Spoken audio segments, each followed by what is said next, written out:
Good morning, everyone. Welcome. This is Angela Coulter and Sarah Sieg Avignoni. bringing you this week's Ascendant World Collective Energy Share. So funny how we were noting right before we got on how both of us are wearing something we don't typically wear. And that was completely unplanned. It was like, oh yeah, this is something I was hanging in my closet. My kids gave to me and then whatever. And I was like, hey, I just got back from the beach. I'm still feeling bright and floral. Right, And you're getting ready to go to the beach. So, right. Good morning, Yasmin. But it actually is a great introduction to the non-linearity thing. Right. Good Yeah, morning, Laurel. I was like, wow, it's just hysterical that I just looked at you and I was like, wow, look at how bright we are I this know. morning. So, yeah, so I started talking about the non-linearity thing on my Living the Shift Up podcast on Thursday. And then you and I started talking about what keeps on coming up is, it came up from an earlier conversation we had like Tuesday night last week, right? It was Right, right, about how fears are coming up for people. They're coming up for us to face. And if we try to still ignore them and put them in the closet, they're still right. going to pop up. Well, then And people, even things that we thought that we'd already dealt with. exactly, as I'm saying, people are saying, but I thought I dealt with this. I thought this Right. came up already. Thought I'd done that. Yeah. And so we got into this whole discussion on connecting the dots. Funny enough, connecting the dots, which we're talking about in our broadcast on Thursday this week at Right, 1 p.m. Eastern time here on the Center right. World. But good morning, Gloria. But it was funny how it came together naturally, of course. But and the funny part is, the more we got into talking about linearity and non-linearity and the fears and the different facets of so many different things, the more we realized how much bigger than a bread box this was, because it's everything what we're facing right now. Right. It really is what we're facing. Everything stems from this. Yeah, and so to just do a brief synopsis of linearity, non-linearity. Linearity is, deciding, there's an A and a B and you have to have a straight line and that's it. That's how you get from A to B is this straight line. And we have the challenge that we're coming up now. So I feel like when we were talking on Friday, it was like, well, this is going to be a theme, sort of like we had the theme of something that we went over for like a couple months, like early this year before all this hit, whatever that was. Yeah. And what was that about? Because that encompassed all this stuff about like, house arrest, creating without. Oh, Conscious. it was all transcending. It was transcending different parts of reality, right? Right, Oh, right. well, this sort of fits that too, because what we've defined as what we think is reality is very linear of, Right. right? Because we've created time and space. Well, birth, life, death. Right. Right. And we look How at it much as a line. you get in there? Right. And we look at it as a line because we've forgotten that that's just a tiny little piece of the whole picture. Now, what if we say, okay, we're born, all right, I'm born as Angela, you're born as Sarah. And then we have that linear time. But then it's like, but then when we start backing up and zooming out to larger perspectives, we look at multiple timelines, multiple lifetimes, right? And the bigger we get, the more we realize it all comes together to one consciousness, right? So that you Right. and I are the same, just different timelines in the same spot, which then creates this non-linearity, which means the entire thing, it's like saying, what we were talking about what on Friday was, it's like a stick figure saying this is the only way to be, Right. and the only way to measure is on this line on this piece of paper, instead of, oh, there's a holographic, third dimension or a fourth dimension or a fifth dimension, like. And so we pretend so much on we pretend so much this is linear, and what's happening is all of our linear structures are starting to collapse, Right. right? And then our fears, what you had something I said right before we got on, like, I hope you remember what you said because it was really good. I just wrote down a note about it, which was about how our fears are created through linearity.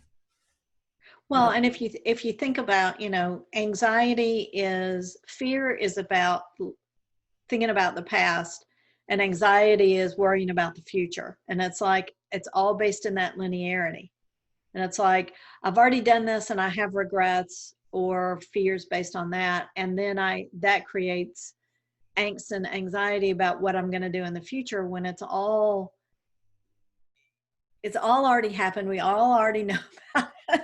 Or it's happening. It's all happening right now. It's all happening right in this moment, because that's really all that there is. Yeah. And the mind goes like, what? It just sort of shuts down when you start to try to talk. Which is actually for the best. Right. Right. Because it's like, what? And then that's fear, right? Because that's the unknown, or what the mind believes is the unknown. Right. Is to say, well, okay. And so when we get into consciousness, and when we focus our attentions to consciousness, we think, well, this is the way to do this, right? And that's linearity. To get from A to B is to do this. And that is the right way, because anything that's not on this line from A to B is wrong. That's what we decide. Or potentially impossible. Right. Because it's never existed in this flat linear A to B. Right. And so that's where we get stuck in, right? The judgment and he's not going from A to B. He's not doing this A to B thing. Like, how dare you break my linearity, right? Right. Well, it's like I said, talking about history, and about how we always say, well, if you don't learn from history, you're destined to repeat it. That's the quote. And it's like, well, actually, that's why you keep repeating it, is you believe that that's all that there is what's transpired before. Well, and then we start talking about that. We start talking about how history we believe is linear, but it really isn't. It's completely nonlinear. Right. It doesn't really exist because it's all now, right? But the whole thing is, it's like put 10 people in a room in one situation and then have them recount it afterwards. You will get 10 different stories, and they might have the same theme. Right. But there's a hologram of what really happened through the eyes of all the different people and individuals that were there. The participants. So that's not a line, because it's not, everybody doesn't agree on the same details. They don't agree on the same, this is what happened. So it's really nonlinear. And we've been believing all this for so long. And there's actually a newer field. My daughter, who was a history major in college, says that she's been looking into a field called situational history. Oh, it wasn't situational. I can't remember the term, but basically it's looking at more of the hologram of history versus one line of one person's story, or an agreed upon story by a certain kind of people, right? Like the enslavers, or what do you want to call those white? Was it Protestant white men kind of thing? Right.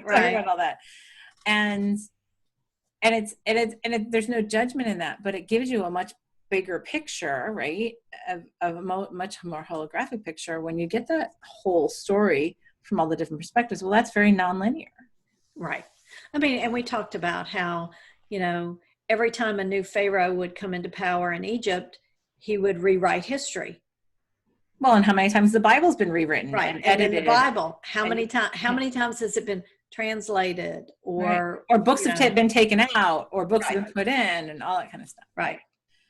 And then people then it's like, okay, well, I'm living to the letter by this particular thing. And you're like, well, but that's very linear, because that's saying, okay, well, I'm going to jump on this timeline of what was put together by one, as one full, and accepted as one full A to B completion, right? But it's really not, because once we start looking at the holographic multiverse, we realize that there's nothing that's just A to B. Right. How boring that would be. Right. But, there's so many things. And then as we, work in consciousness, and we pull out and zoom out more, we start to live outside of time and space more often, right? So then time becomes less relevant, which many of us talk about and laugh about all the time. Like, oh yeah, here's a great thing, right? I was away for the weekend. 3 times. So I got a phone call and 2 texts from my dentist reminding me that I had a cleaning this morning at 8 a.m. Right. And I confirmed. And I completely did not remember at all because it just wasn't in my hologram this morning. So it was really funny that my husband and I came back from a walk. We're sitting on the bench in our backyard and my phone rings and I'm like, who next calling me this early? And then I was like, oh, it was the dentist's office. And I was like, oh, guess that's going to happen next week, which it is going to happen next week at 7:30. So, but the thing is, and we laugh and we say we're forgetful, we say we're whatever, but it's like, no, there's so much of the hologram we're remembering to remember. Right. That the mind is doing what it can do to expand itself. Right. Doing the best it can to keep up. It is. And it's expanding wonderfully, but we have these moments of, okay, well, I'm focusing on these 50 different parts, these 50 different lines or whatever you want to call it, right? Perspectives. Right now, like I had a visitor like in the middle of driving home, in the car yesterday of someone who passed over. And it was like, and I'm trying to drive and hold a conversation. And then all this stuff was coming through and it was such a very interesting conversation. And it probably really only lasted in this timeline, maybe, a couple minutes. Right. But it felt like It was like hours out there, like, because that's what we do when we start letting go of this. And when we argue so much that time is real, time is, definitive, time is the thing that, helps us define ourselves. And it's like, well, think about defining ourselves. It has to do with the identity and the ego. And that would mean exclusion, meaning I am this and not this. Right. Which I would think takes so much more energy to deny pieces and parts than to just let go and embrace it all. Right. And except we're so not in the habit of doing that. And we're so stuck on saying, this is the right line right here. Well, and this is real and this is not real. Right. But, you made a great example when you talked about how, you have your linear timeline of your day, and like your husband, when he goes to work, he has his, and your kids have theirs, and I mean even your cats have theirs, and it's totally separate, different. That's right, because I said take 1.7 a.m. and another 0.7 p.m. right, and the line for my day between that, and then like say before all this, when he was actually going to his office to work versus working at home. And, everybody was going out of the house or whatever. So it's like, okay, so 7 a.m. to 7 p.m., we all have our own lines, but nobody's is wrong. It's all right. It's all part of the whole thing. And it all comes together to make this hologram, because then it's not just the people in the household and the cats and whatever, it's everything, right? So when we start to think about that, it's like, well, then how do we say that one person's, line is right and one person's line is wrong? Right. Instead of it's just a contribution. Or real and unreal. Yeah. Yep. I know. It's funny you say that, because last night, just to put on something when we went to bed, we put on that ridiculous, it's like this goofy show, the What We Do in the Shadows, right? Oh yeah. And we're watching, right? So it's very irreverent. And because of a friend of ours that recommended it and whatever. So we just put it on because it's really sort of a mindless show, and it's a comedy on a parody on vampires and whatever. So it was funny at the beginning of this one episode that we were watching, and there's the familiar who's human, and one of the vampires says, "Oh, we have a ghost," right? And the other vampire goes, "There's no such thing as ghosts." And they're all having this whole discussion about how there's no such thing as ghosts. And then the familiar comes in and goes, "So wait, let me get this right. So you're a vampire and you think there's no such thing as ghosts?" And he goes, "That's right." And he's like, "So you're a vampire." he's like, "And I have myself met werewolves," and there was like a couple other things. He's like, "But you're saying there's no such thing as ghosts?" And the vampire's like, "That's right." But that's what we do. And so you laugh at that because we can laugh at that absurdity. But the reality is that's what we talk about. It's like, oh, I believe in angels, but I don't believe in fairies. I believe in this, but I don't believe in that. Right. I believe in the supernatural, but I don't believe in ghosts. And so that's the whole linear. That's all part of linearity. And so I feel like we're going to have a lot of these things that are coming in that we don't realize we have constricted ourselves into linear reality, because it's not just one formula for what is right, right? Because that's an A to B, right? And that's part of what we're going to talk about in this program we're starting, that we're going to kick off on Thursday, talking about in immunity consciousness. But it's this connecting these dots that are not necessarily linear. Right. There's no one formula, but there are different aspects for everyone to feel out and see, is this in my hologram? Or should it be in my hologram? Right. Or is it in my best interest to allow does it feel, yeah, is it for it to be in my hologram? Is it for me? Right. Yeah. Exactly. And so, but right now, the biggest challenge is, if you go back, let's go back to what, if we can remember what you said about our fears being stuck in linearity. And I think that's because when we say something is defined, right, we make it linear. Well, and we have beliefs associated with the linearity. And if something transpires and it doesn't fit in that belief, then it creates that uncertainty and that unknowing, which then creates fear. Right. Right. Like we're walking on a tightrope, that A to B, and something comes up off that tightrope. It's like, oh, no, I can't deal with that.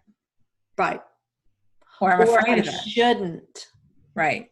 Well, or if I look at this, I'm going to fall off my tightrope and then I'm going to be wrong, right? Because I'm so certain of this.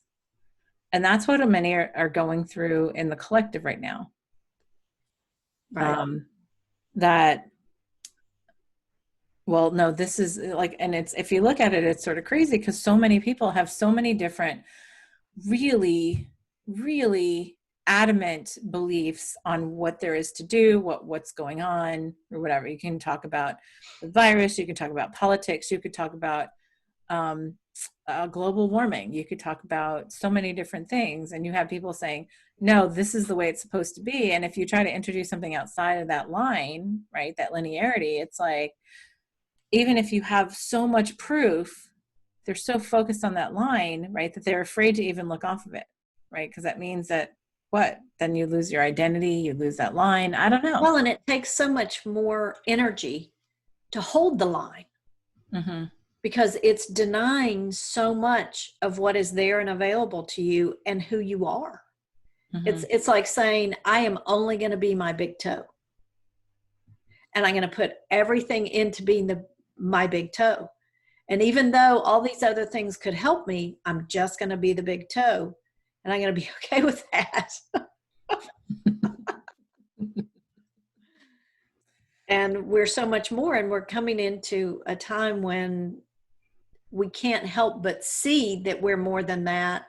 And functioning just as the big toe gets more and more awkward and more cumbersome and more, it takes more and more effort to deny that we're everything else. Yeah.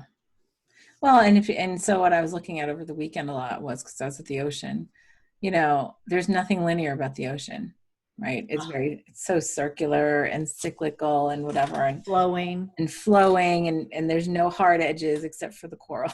But and I'm like, but that's really, if you look at the movie Arrival, right, and they talk about time being non-linear, right, almost like a circle, but what's a circle is just an endless, it's endless, it's infinite. But then you could be in any point in the circle and know what the rest of the circle is, right? Mm-hmm. Or you just step out of it altogether. And that's where we are shifting to, and it scares the crap out of us because it feels like we're losing control. And it feels like by admitting that there's more than just that little A to B line, that we were wrong. Well, and then there's so much that we don't know is what we think then. Right. Right. Well, and the judgment and the, oh, look how hard I've made it on myself. Then there's the the judgment, and then the beating yourself up over denying all these other parts of me, and the need for forgiveness in all of that. Yeah. And we can, if you want to look at, a way to see things, like how things are nonlinear, right? It's almost like taking a thread, and like the way I keep on saying is you're stringing through like a common different, like say you're stringing through a certain material, right? So say, for example, so you're wearing a yellow base top, right? So what if you took all the times, all the moments in your life that you wore a yellow top and you strung them together? I mean, that's a way to create a line, right? Right. I mean, and that's, I was thinking about this at the beach because I'm thinking about like there's situational energy on being at the ocean, right? Things come back, right? Like as soon as I got there, I remembered the thing that I said I was going to text you. I was like, oh, because we were there when we did it when we were there a month ago. So I was like, but it's like the situational energy, right? And those are things that we tie together, right, in different dimensions of our memory, right?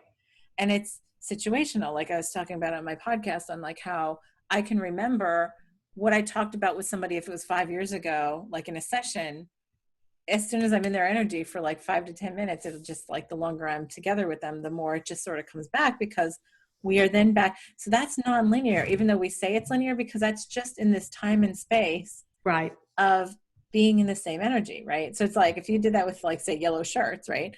Okay, right. So then you just entrain yourself to be in that same time and space for whenever you wore a yellow shirt, right? Right. I mean, it sounds funny, but we do that and we don't realize we do that. Well, and we also refer to it as memories, like smells trigger certain memories, like whether it's from the holidays or baking something or walking in the woods or whatever, but that's the same trigger, and it strings those memories together, and you bring it into where you are right then. And it's whatever we deem is significant, which is right. Even if it's traumatic. Right. Well, and it's a judgment, right? To say something that we deem it as significant. So then anything connected with that then tends to spark off the memory, which is really nonlinear, but we think it is. Absolutely. We create it to be. And when we do spiritual work more, so when we talk about things like visions, having a vision or seeing the future, right? Right. Or channeling or whatever, it's truly simply stepping out of linearity to see the whole picture, because there is no real time, right? So when we step out of that expectation of having to be in linear time and we see the whole picture, the past and the future all become one. Right. Which is why it's funny is I hate even using the term like past lives anymore, because it all feels so simultaneous. It does. And I'm like, different life, different timeline, no difference, Yeah. So, the reason this is coming up now is because our linearity is falling apart. It really is. It's cracking. And the things that anchor it in are what is going first. Yeah. Yep. To where that it, I think of a suspension bridge that's losing all of its little ping, like in a cartoon. And everything starts to get wonky, and it's like we're right there. Yeah, yeah. We're in the wonky phase. Yeah, or there's a crack coming up the foundation, like right. And it's not a bad thing, but that's what makes us scared, right? Because then it makes us feel like we're going to lose control by that happening. Well, right? And how do I behave here? Right. How do I keep myself safe? What's my definition on being safe in this? Right. Which, I find it interesting that the phrase now is, it's not have a good day, it's stay safe. I know. Whatever that means. Right. I know. And I always have loved, what's really funny is there's a quote by, I think it was Helen Keller, about how security is an illusion. Right. It's an illusion. Well, and the thing is, as you go up in consciousness, you realize nothing is safe. And then beyond that, you believe B, nothing is unsafe. Unsafe. Exactly. So Exactly. just, Yeah, my husband said that, someone leaving the store, and we got outside and I said, so what does that mean? And he goes, I don't know. It's just what everybody says. I was like, okay, that's what I thought. just jumping on the bandwagon. Right, right. Just fitting in, doing my part. That's so funny. But yeah, and so, you know, that's where, so like we put all these lines to, am I safe, right? How do we keep each other safe? How do we keep ourselves safe? Well, what's safe? Well, you have 20 different people, you're going to give you 20 different definitions. Again, that's non-linearity, because you have different filters and different journeys, right? So, you know, some people say, oh, it's to keep a house over my head. Some people say it's to have clothes on my back. Some people say it's to have food in my table. Right. Right. Some people say it's just so I don't get killed today. Right. Yeah, exactly. Exactly. And then when we get down to it's so I don't die, then it's, well, why don't you want to die? You know, we were watching, my husband and I over the weekend when we were in the apartment later at night, where we were watching this Down to Earth show on Netflix, which is really good. Mm-hmm. Talking about, you know, being stewards of the earth, like different, you know, going to different countries, seeing what they're doing from different perspectives. Excuse me. And they had one episode on the blue zones. Right. And they went to, you know, Sardinia, which is one of the blue zones in Italy, and it's amazing how many people they have, over 100, and are spry, right? Right. And so they were having all these discussions on, you know, living, not just living to be 100, but living a vibrant life. Right. Being 100. Right. Not stuck in a nursing home on oxygen and all these other things. Right. Because I'm like, you know what? Actually participating. I don't care how old I am when I die, as long as I've had a vibrant, full life up until that moment. Right. Right. That's the only thing that's important to me. So it could be tomorrow and it could be in 50 years, and anything in between, that's fine. Right. And I think we talked about that on Friday when I was saying that, you know, I felt that a lot of times that people's fear of death is not the event. It's everything that leads up to it. The suffering. The process of death. Right. Yes. Right. The process of death. Right. And it's like, well, I'm pretty happy with, you know, I know from memory and all the stuff that I've remembered in other lifetimes or whatever, that I had for a long time. And why? Because we believe we deserve to be punished, right? And this was my thing, right? So we deserved, I believe I deserve to be punished for stuff from the beginning, right? Right. So I had this litany. Original A. Yeah. So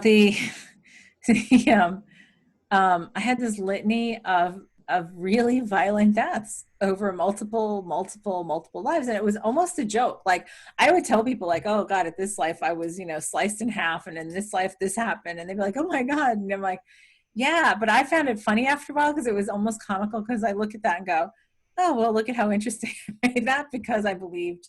So there's another linearity, right? Right.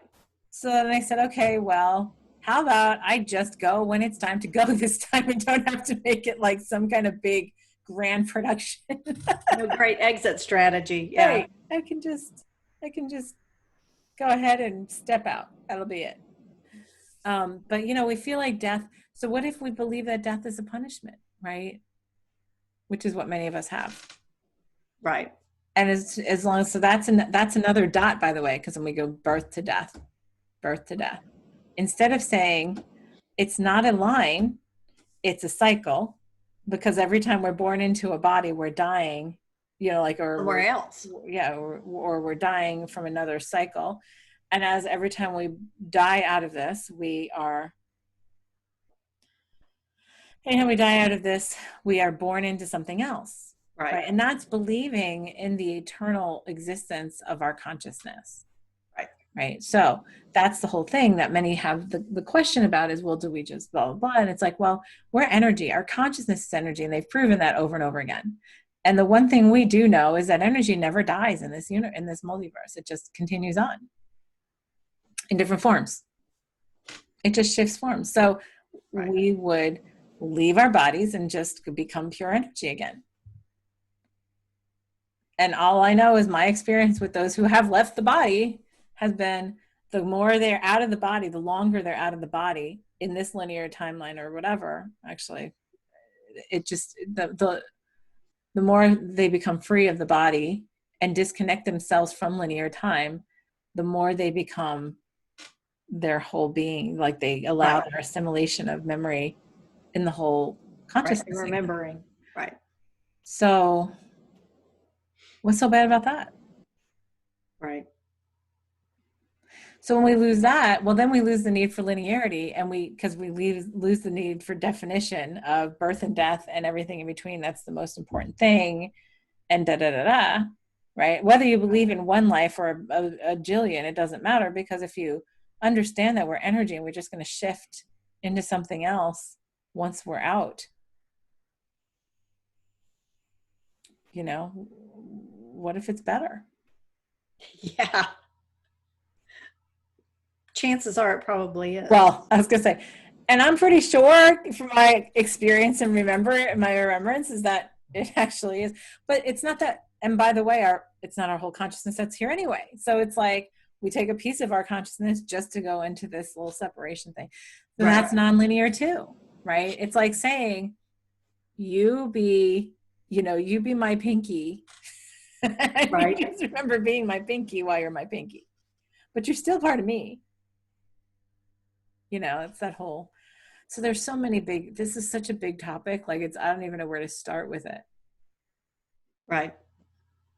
Other than just the acceptance that it is not all just linear. Gloria says, same here, also not afraid of dying, just don't want anything prolonged, just quick. Death is not a punishment, it's just a part of life cycle. Well, that's the whole thing. If we're not motivated by that linearity of death and like life and death and birth and death or whatever, if we're not motivated by saying I'm avoiding that endpoint because I believe it's the endpoint, I'm going to fall off the universe kind of thing, Right. and then we just say, oh, it's just another phase, another shift, another completion of experience, then it's like something to be not even like not resistant to, but also like embracing, like say, okay, great, when it's time for me to go, it's time for me to go. Right. Yeah. And so like my whole thing is, like I said, I know I've done it a bajillion times in very violent and creative ways. So I was like, oh, this time we can just make it simple, quick. I can just go. Nothing, maybe I could just go in my sleep. That'd be great. Right. Or just step out. So, but when we take all that out, right, and think of that when, like when we talk about that, saying, okay, time to go. Okay. Like there's no resistance there, right? And when we talk about flow, we don't talk about going from A to B. It's flowing is more like the circle of the Right. currents in the ocean, right? It goes out and it comes in, it goes out and it comes in. And I mean, God, I spent so much time in the water over the weekend. I was just like feeling that, the ebb and flow. Right. And it's so calming, Mm-hmm. because it's coming back, and Right. then it's going out, it's coming back, and it's like this constant rocking, right? But then, so that's so many different parts of like, oh, our existence. But then, yeah, so you're talking about the wonky bridge, right? Right. Right. We have externalized health, Right. bing, starting to fall away. Externalized education. Bing, starting to come away, right? Externalized institutions and politics, bing, Right. right? Other people taking care of us, bing. Right. Yeah. And so it's like, okay, so people, and I think the fear that's building is what else, right? There's so many jokes out there that we're going on oh, well, what's it this month? You know, we had the killer bees Wasps. or Right. whatever, the killer hornets, and then we had this, and there was like the swarms of locusts that we had, and then the earthquakes, and we've had a lot going on this year, and all these lines, right? That I was trying to keep separate, but they're all starting to. I mean, I think there's some wildfires starting. There's some stuff. So it's like there's stuff that's going to force us out of linearity of focusing on. Oh, well, it's like the whole thing with the virus, right? And everybody was so focused on the virus until the protests the racial Right. protesting started, Right. because it gave us a different linearity to focus on, right? To jump to. To jump to. Yeah, I'm tired of this. I'm going to jump to this. I'm tired of looking at all this. Let's go over here. And then so that's what, and then it's like, oh, okay, well now, like, what do we do to look away, right? But that's not, and it's like, well, the thing isn't to look away, it's to realize that there are all these other things that are going on simultaneously. And what I say to people is, have you noticed what else is going on in the world besides the virus and besides the protests? Right. There's a lot, and that's really where the bigger picture comes in, not just a virus, and not just racial bias coming to the surface. Right. Because yeah, and so there's so much, like, for example, so you have the Black Lives Matter thing, right? And then you have people that get very angsty about when they say all lives matter, and it's like, well, but the thing is, because you're jumping off that line, right? Right. And it's like, well, okay, yes, I agree that line exists, of course. And also, like, but look at like what LGBT lives matter, women's lives matter, all kinds of, immigrants' lives matter. All this stuff matters because it's all these different lines of reality that make up the hologram of what's going on for us to bring it together. So the thing is, we're so used to saying we can only manage one thing at a time. But the way that what we're doing is from the bigger collective is, nope, we're not doing that anymore. We're going to break that. Ding. We're going to manage it all, or we're going to manage nothing. Right. Yeah. And managing nothing is the same as managing it all. Yeah. And so if we stick on these, and then you start seeing things, I'm starting to see it like as a big rubber band ball, right? You get all these lines everywhere. Right. But, part of it is, it's not just one thing. It's never just one thing. It's not just, stay safe. Whatever that means. I know. People say that. That's like a closing on emails now. People say stay safe. And I'm like, always. Yeah. Right? And it's not. I was standing in line at Whole Foods to pay, and they have little gift cards or something right there, and they had one, and it was so funny, and I was like, I'm surprised they haven't pulled this one, because it was like, break all the rules, hug everybody, kiss this, and I was like, oh my God, this is so rule breaking to have this out to encourage people to not conform.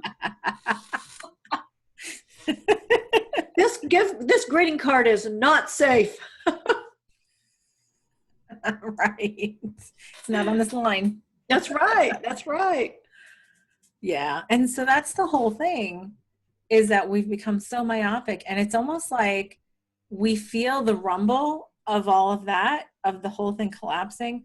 So it's almost like the ego is fighting desperately to hold the linearity, right? Right. Like, and that's almost like it's like a desperation thing.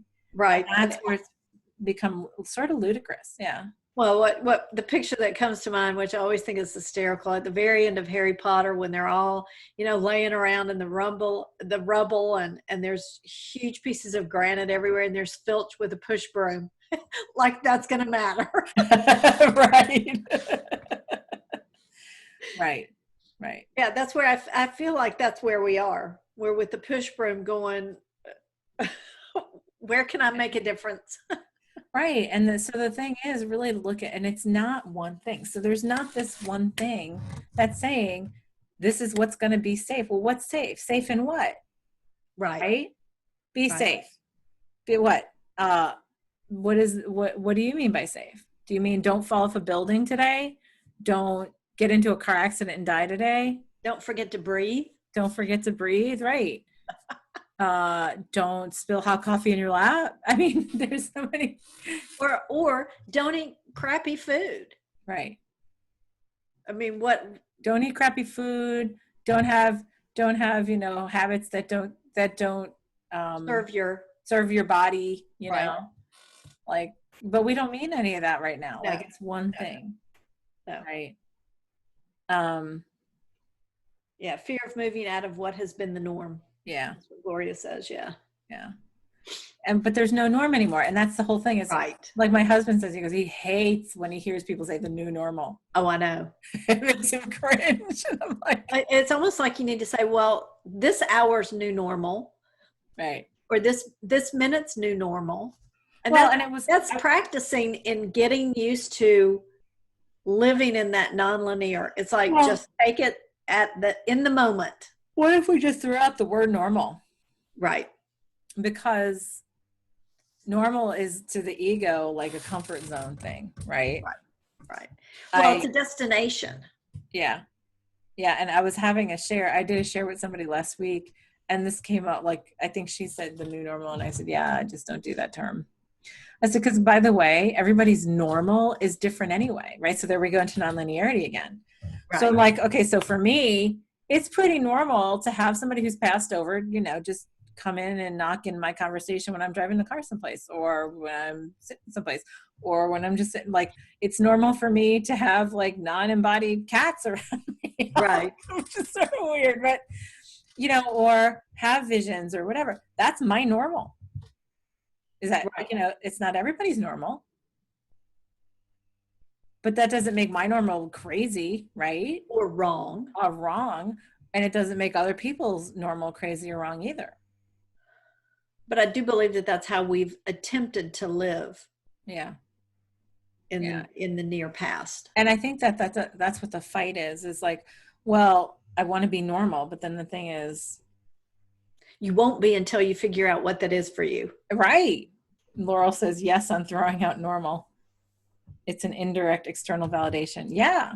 Right. Right. It means I'm accepted. I mean, to be normal would be part of the group. Right. And the key word there is external. Yeah, totally. Totally. And it's like, well, it's like your toe saying, oh, I want to be a finger.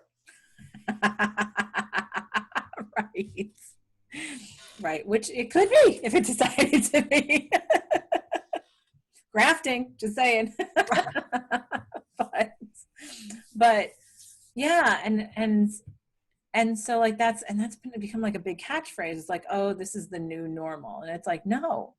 That means we will accept something as the norm. We will accept something for the whole of us as a linear existence, and right. we will deny anything that is not of that linear existence. Well, and it's denying big parts of us.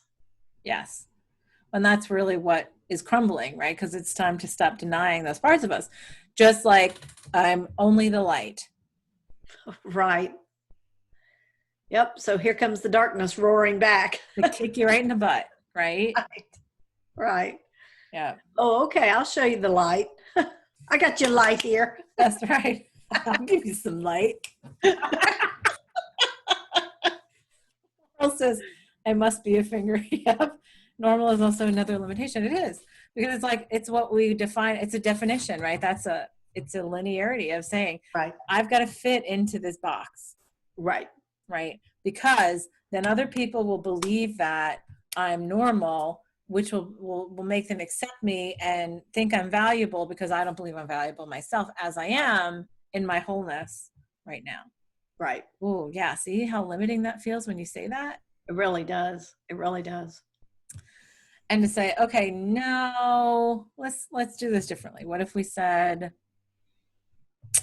yeah, like, and that's what we've been talking about for, like, that's the getting beyond judgment, right? This is the core of the getting beyond judgment, is to say, it's not linear. So, and here's the other thing, what's good for me, what works for me does not necessarily work for you or for everybody else. Absolutely. And that, I think that's equally as important. Yeah. Because, and it's that, you see online and you see everywhere that's like, oh, lose 75 pounds. Well, if I lost 75 pounds, I think I'd be dead. Right. Well, or your body has to look this way. How about that? Right. Right. Forget losing Or 75 everybody pounds. should eat this.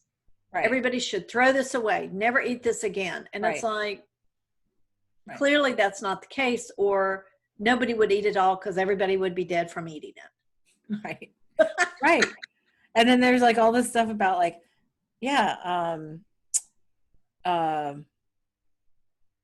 yeah, with the like, yeah, with the, yeah, I mean, the weight is a big thing, right? Well, Right. what's the, normal body size, body weight, body, was it the BMI, right? Right.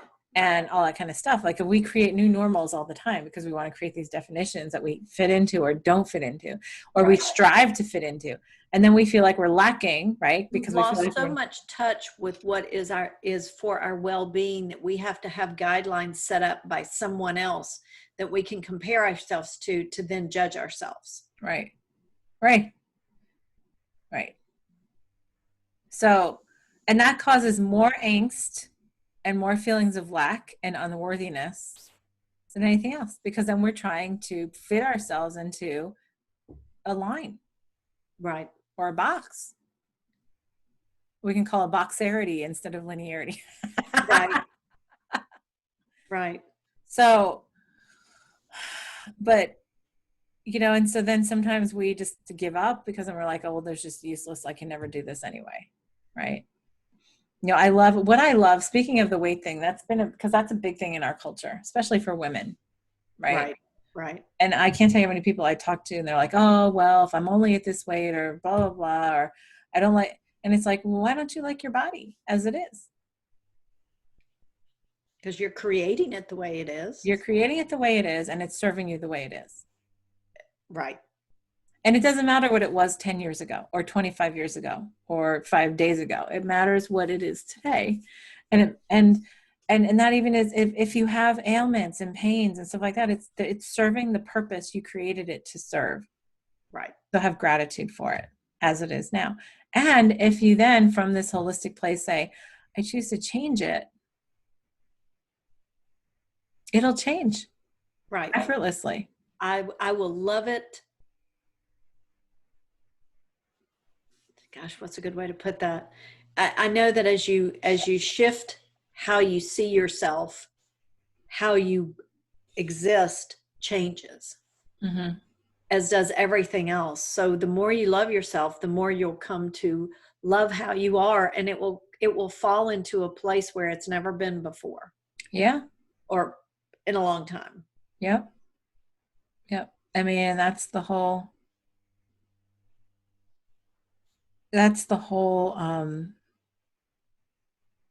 it's what we choose, and then we do it because we choose to do it, or we change something because we change to do it, change something, not because somebody expects us to fit into their expectations, right? Or because we believe we have to conform, right? The beauty is this: as all of one consciousness, we embody ourselves in this multiverse and created this multiverse to explore differences. Right. The ego created to explore individuality. And so like, why do we strive for conformity if we created duality for individuality? Right. Right. That seems quite absurd. Contrary. Right. Yeah, I like Laurel's statement here. For me, observing weight hasn't been about the weight. It's about the judgment of self for not taking care of myself. Well, but if you take care of yourself and you still don't lose the weight, are you okay with that? That's the whole thing. Right. What's the goal? Take care of yourself or lose the weight? Yeah. Yeah. And that's the whole thing. And that was because, yeah, as I've shifted, I gained weight and whatever, and I couldn't lose it and whatever for the longest time. And I finally got to a place saying, you know what? I love me for who I am right now. I love every cell in my body. I love every part of me as I am presented right now. And that was when my body started to change. Right. And I would be good, oh, do this or don't do this or do whatever. And now it's like, okay, I would like to do this, but I don't feel like, I don't feel like I have to do that to be worthwhile, right? I Right. would like to do this for fun. I would like to, like right now, my husband and I are doing, in addition to like, we like to walk, right? Because that to me gets us out in nature and whatever. We love our martial arts and whatever. But I also now, like, we've been doing core yoga, like Mm-hmm. core focused yoga. And the reason I'm doing it is because I want to remember how to do a handstand, Right. right? And I'm like, just for fun, not because I feel like I'm like, Proving something to proving someone else. something. I'm just doing it because I want to do it. And to me, that's so much easier, right? Because then I'm like, okay, for example, so it's like 6 days on, 1 day off, or whatever. So we finished our 6 days on Thursday for this past week. And it's like it's technically like a 4-week program. And we are taking every week twice though, because it's a workout, and it's like, no, I Right. want to do this. I want to do this to the place where I'm comfortable doing this before I move on to the next step. Right. Right. Not just checking the box. Yeah. Not just checking a box. And we're both like cool with that. So we got like a finish there, and then we were going away for the weekend. We didn't do it all weekend. Do I feel bad about it? Right. Nope. We went back to it this morning, and it's like, well, because I'll get there, because I'm doing it because I just want to do it for me. Like, I'm not doing it for anybody else. Right. And so that's the key. If we're doing something, it's doing it for me and doing it for a place of where you are in that moment. So, yeah. So, this is all like such a big topic. It's like a big soup. It really is. It really is. But it starts to pick away at and look at all the, like, now I've got that stuck in my head, what you said about a bridge with this The suspension the bridge. suspension bridge with the lines snapping, and we're down to only a couple of them, and we're still hanging on with dear life. And we're still sweeping. It's okay. It's okay. I'll just Okay. clean this up. It'll be fine. Right. So I think for today, because I feel like we're probably going to be coming back to this topic a lot, right? Plus, we're Right. doing it. It's funny that the program we're creating is very aligned with this, that we hadn't planned this to all come up this way. It was just, of course, perfect. But I feel like we're going to have a lot of weeks about this, because this is like front and center now, of letting go of the normal, letting go of what normal is, that line of the linearity of expectation of all these different things that we feel like hold that suspension bridge into place. So the thing is, what happens when the suspension bridge it collapses? Then what? What are we suspending ourselves for? Right. Oh, that's good. What are we suspending ourselves? What are we holding? Because the word suspend, what are we Right. holding ourselves back for? Right. Oh, that feels good. And those are the things that are holding us actually back, where we have come to believe it's what holds us in place, like it keeps us up. Right. But it's actually what's holding us back. Right. Oh, yeah, that's quite a shift. So I'd say for today is to open ourselves up to letting go of those lines, right? That's holding us up, which is actually holding us back, to have that realization and shift, to know that as soon as that's all released, we can actually move forward in a much different way, right? And also, I guess, to start remembering holographic remembrance, holographic Right. existence. Yeah. See, and just have that clear vision in your life as to where this is relevant in your day to day. Mm-hmm. Yeah. I think that's like step one right there. Yeah. Yep. Well, that was a big roundabout. Right. All right. So you ready? Let's do that. All of Okay. that. Anybody who's watching or listening live or recorded, just all you got to do is sit back, close your eyes, and be willing to receive.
Very nice. I was like, oh, we're in a like a garden, and there were all of these vines that were just like all, like when the weeds have taken over and everything just gets all crazy. Right. And it was like we were all sort of like held up by all these vines, and it was like, well, we can start just taking them off one at a time, right? Or we can pull out in the big picture, allow it all to come together, and then when we allowed it all to come together, all the vines sort of just melted together and then freed everything, and that was actually really nice. I saw a bunch of other things. I don't really remember what it was. It felt really nice and relaxing though.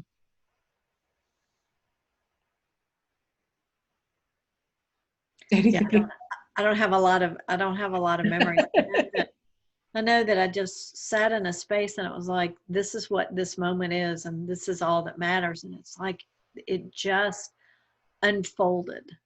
And it was Easier. oh, I know. And I mean, Oh, to see how much was encompassed in just that moment was really beautiful. yeah, very nice. Yeah, I know. we're a little all over the place today, but I think it's going to really hone itself down over the next coming weeks because we have a lot that's coming up in this topic. Right. Yeah. And I if you think want more information on it, join us on Thursday, 1 p.m. here on Ascended World, 1 p.m. Eastern time. right. Because we are actually doing a whole program that's going to focus on, we're calling it immunity consciousness because that's really what's on top of everyone's mind right now, but it's really an integrated whole of how it all interconnects, Right. all these different aspects that we tend to keep linear in our lives interconnect for a whole consciousness, whole wellness, whole like holistic being kind of thing. Yeah. So come and join us. And come and join us next Monday. So for this That week, too. this week for everyone is to look at everything that you think has to be a certain way, that there has to be this one way from A to B. That look at where the linearity exists in your reality, Right. and play around with it. Well, what if it's not this? What if it's this too, or this and this too, and all kinds of other stuff. So I'm sure there's going to be a lot to talk about in the coming week. So have a great one. We'll see you soon. This is Angela Coulter signing off with Sarah Sieg Avignoni. on this week's Ascended World. Have a good one.